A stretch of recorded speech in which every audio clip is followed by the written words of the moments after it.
Shalom jemaat yang dikasihi oleh Tuhan. Senang sekali hari ini kembali lagi kita berkumpul bersama di dalam doa 10 hari. Kita sudah masuk ke doa hari yang keempat. Sebelum kita masuk dalam doa-doa kita, yuk kita mau merenungkan firman Tuhan. Sebelum merenungkan firman Tuhan, mari kita berdoa terlebih dahulu. Mari kita berdoa. Tuhan Yesus, terima kasih karena Tuhan memberi kesempatan kepada kami untuk berkumpul bersama-sama di dalam memperingati doa 10 hari Pentakosta. Kami berdoa supaya Tuhan menolong kami dan memimpin kami. Sebelumnya kami mau renungkan firman Tuhan. Kami berdoa supaya firman Tuhan yang kami renungkan akan menjadi berkat dalam kehidupan kami dan menuntun hidup kami semakin indah di hadapan Engkau. Kami berdoa demi nama Yesus, amin. Amin. Nah teman-teman, hari ini kita akan merenungkan satu bagian lagi firman Tuhan yang ada di dalam Matius pasal 24 ayat 29 sampai 36. Saya akan bacakan untuk kita. Kedatangan anak manusia, perumpamaan tentang pohon ara. Segera sesudah siksaan pada masa itu, matahari akan menjadi gelap dan bulan tidak bercahaya dan bintang-bintang akan berjatuhan. Daya langit dan kuasa-kuasa langit akan goncang. Pada waktu itu akan tampak tanda anak manusia di langit dan semua bangsa di bumi akan meratap. Dan mereka akan melihat anak manusia itu datang di atas awan-awan di langit dengan segala kekuasaan dan kemuliaannya. Dan ia akan menyuruh keluar malaikat-malaikatnya dengan meniup sangkakala yang dahsyat bunyinya. Dan mereka akan mengumpulkan orang-orang pilihannya dari keempat penjuru bumi, dari ujung langit yang satu ke ujung langit yang lain. Tariklah pelajaran dari perumpamaan tentang pohon ara. Apabila ranting-rantingnya melembut dan mulai bertunas, kamu tahu bahwa musim panas sudah dekat. Demikian juga jika kamu melihat semuanya ini, ketahuilah bahwa waktunya sudah dekat, sudah di ambang pintu. Aku berkata kepadamu, sesungguhnya angkatan ini tidak akan berlalu sebelum semuanya ini terjadi. Langit dan bumi akan berlalu, tetapi perkataanku tidak akan berlalu. Tetapi tentang hari dan saat itu tidak seorang pun yang tahu, malaikat-malaikat di surga tidak, dan anak pun tidak, hanya Bapa sendiri. Nah, Bapak Ibu Saudara, hari ini yang penting kita renungkan adalah tentang perumpamaan tentang pohon ara. Ayat-ayat yang barusan kita baca ini juga terdapat di Injil-Injil yang lain. Contohnya di Injil Markus pasal 13 ayat 24 sampai 32, dan juga di dalam Injil Lukas pasal 21 ayat 25 sampai ayat 33, yaitu tentang Yesus mengajar tentang akhir zaman. Bapak Ibu Saudara, ketika kita dengar kata akhir zaman, apa tanggapan kita? Tanggapan kita takut atau sedih? Tanggapan kita sukacita atau kita malah berduka? Tanggapan kita takut atau malah kita tersenyum bahagia? Banyak tanggapannya seharusnya ya. Ada orang yang tidak percaya kepada Tuhan, maka tanggapannya harusnya takut. Kenapa? Karena datangnya akhir zaman akan menjadi siksaan bagi mereka yang tidak percaya kepada Tuhan, apalagi mereka yang hidup di dalam dosa. Kedatangan Tuhan kedua kali atau akhir zaman itu pasti akan terjadi.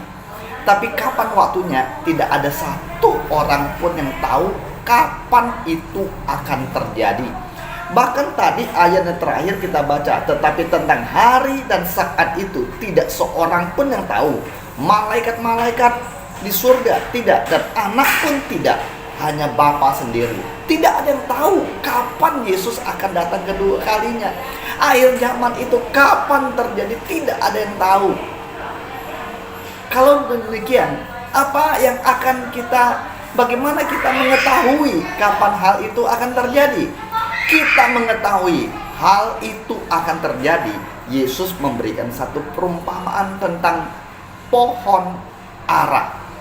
Nah, di Israel banyak sekali pohon ara. Pohon ara biasa bertunas atau bertumbuh ketika mau musim panas. Jadi kalau di Israel itu ada musim seminya, ada musim gugur, ada juga musim saljunya.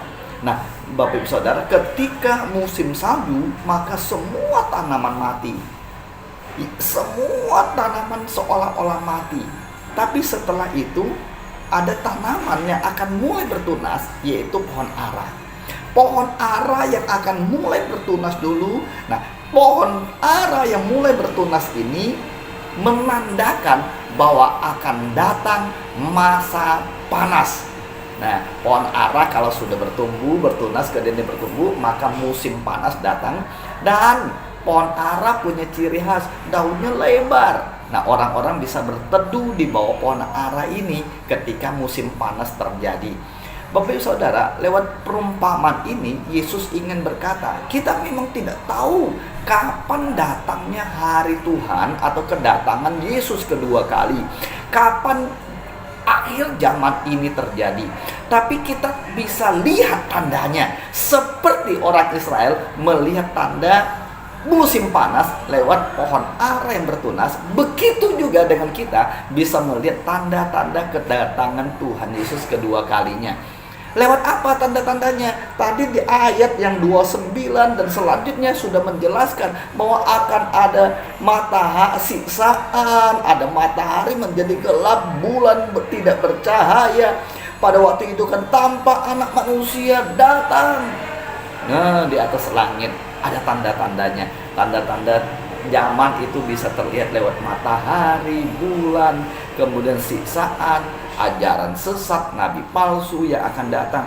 Bahkan perang dan sakit penyakit itu semua menjadi satu tanda bahwa kedatangannya yang kedua kali sebentar lagi. Bapak Ibu Saudara, ketika kita dengar kedatangan Tuhan Yesus sebentar lagi, janganlah kita seperti orang yang tidak percaya kepada Tuhan, takut. Janganlah kita menjadi orang yang tidak percaya kepada Tuhan, tidak peduli. Harusnya setelah kita tahu tanda-tanda ini, yang perlu kita sadari dalam kehidupan kita, yang pertama adalah kita sambut kedatangan Tuhan dengan sukacita. Kenapa harus dengan sukacita? Karena kita tahu penebusan yang total akan terjadi ketika Yesus datang kedua kalinya. Kita memang sudah ditebus lewat kematian Tuhan Yesus di atas kayu salib. Dosa kita telah diampuni, kita pasti akan masuk surga. Tapi kita masih ada di dunia ini yang penuh dengan keterbatasan, penuh dengan sakit penyakit, dan kapan saja kita bisa jatuh ke dalam dosa kembali. Tapi ketika Yesus datang ke dalam kedua kalinya akhir zaman, maka kita bersuka cita karena kita penebusan Tuhan sudah lengkap. Kita tidak di dunia ini lagi, kita akan bersama dengan Tuhan selama-lamanya di surga. Tak ada sakit, tak ada penyakit, tak ada sedih, tak ada dosa. Yang ada kita bersekutu, bermesraan dengan Tuhan di surga sana. Yang kedua yang harus kita tanggapi ketika kita tahu tanda akhir zaman segera datang adalah semakin hari kita semakin cinta Tuhan. Semakin hari kita semakin lepaskan diri kita dari ikatan-ikatan dunia. Cintanya kita kepada uang, cintanya kita kepada keperluan, cintanya kita terhadap semua yang ada di dunia ini. Semakin hari kita semakin lepaskan, kemudian kita semakin terikat dengan Tuhan di surga. Yang ketiga, kita tidak perlu takut seperti orang yang tidak percaya. Di awal saya katakan, tidak perlu takut siksaan yang akan datang. Kita tidak perlu takut dengan goncangan yang terjadi. Kita tidak takut dengan, mungkin ada yang berkata orang Kristen akan disiksa lah, orang Kristen akan dianiaya lah, rumah dibakar, harta direbut. Kita tidak usah takut seperti kayak gitu lagi. Kembali lagi poin yang pertama, kita harus bersuka cita karena kita akan ditebus secara total. Yang kedua, kita lepaskan diri dari setiap ikatan-ikatan dunia. Ketika kita terlepas dengan setiap ikatan yang ada di dunia, maka kita terikat dengan yang ada di surga. Maka yang ada hanyalah sukacita. Amin. Kedatangan Tuhan Yesus sudah pasti. Tanda-tandanya sudah ada di depan kita. Mari kita menyambut kedatangan Tuhan Yesus kedua kali dengan sukacita. Sekali lagi, kapan waktunya, kapan harinya kita tidak tahu, tapi kita bisa melihat ada tanda-tandanya. Penyakit yang menular hari-hari ini, mungkin itu ada salah satu tandanya. Perubahan cuaca, alam yang berubah, gempa dan lain sebagainya, perang, itu semua tanda bahwa Yesus akan datang sebentar lagi. Mari kita bersukacita menyambut kedatangan Tuhan Yesus. Saya tidak sabar untuk menyambut kedatangan Tuhan Yesus. Hatiku penuh dengan syukur dan limpah dengan kerinduan ketemu dengan Tuhan Yesus. Mari kita berdoa. Tuhan Yesus, setelah kami merenungkan firman-Mu, kami sadari kedatangan-Mu kedua kali adalah pasti. Kami tidak tahu kapan waktunya, tapi tanda-tanda telah menunjukkan Engkau akan datang sebentar lagi. Tolonglah kami supaya bisa menyambut kedatangan-Mu dengan bersukacita, karena kami tahu kami akan ditebus total. Yang kedua, kami juga mengucap syukur karena kami tahu kami akan terlepas dengan dunia ini lagi dan tidak mau terikat dengan dunia ini lagi.